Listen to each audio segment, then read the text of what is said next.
Welcome to the Ultimate Tailgate Chef. I'm Linn, and today we're talking about a dish I think should be a part of every tailgater's menu at least once a season, beer butt chicken.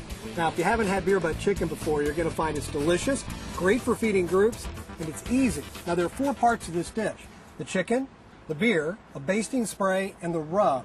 Now, for the rub, you'll need 1 teaspoon of brown sugar and a teaspoon each of garlic powder, onion powder, oregano, paprika, and dry yellow mustard. You'll also want 1/4 teaspoon of chili powder, a little more if you want it a little bit hotter. Now, last night I went ahead and put all that rub together and seasoned the chicken inside, outside, under the skin whenever I could. You want to keep this refrigerator on ice until you're about ready to cook, but let it warm up to room temperature about a half hour before you put it on the grill.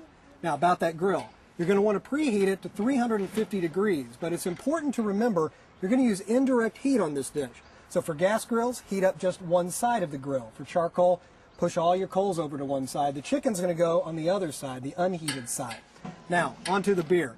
Now, I'm not sure who the first person was who decided to take a beer can and stick it in a chicken and then toss it on the grill. But this recipe I got from Rick Brown of Barbecue America fame. He was on the Ultimate Tailgate podcast not long ago, and he was really one of the first to popularize this dish. Now, the first part of the beer, about half of it, believe it or not, is going into the basting. Now, I've already have in there, I put together last night, a cup of apple cider, 2 tablespoons of olive oil, balsamic vinegar, and about a teaspoon or so of hot sauce. And again, put a little bit of heat on it. That's going to finish it all off nicely. And you want to use a little spray bottle. You can get these cheaply anywhere. You don't have to use any kind of fancy one.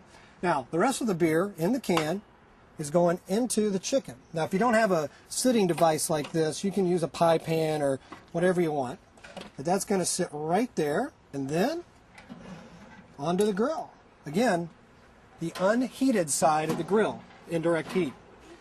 Now let the chicken cook for 1 to 2 hours until it's golden brown at about 180 degrees inside. You'll be basting it during that time, and at the end, one last baste.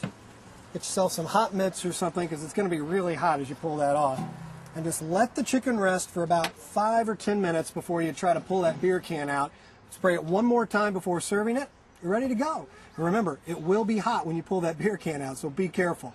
Now, you can find this recipe and hear the podcast with Rick Brown at theultimatetailgater.com, where you'll also find other videos, podcasts, and tailgating tips. That's this week's Tailgate Chef. I'm Linn. See you next time.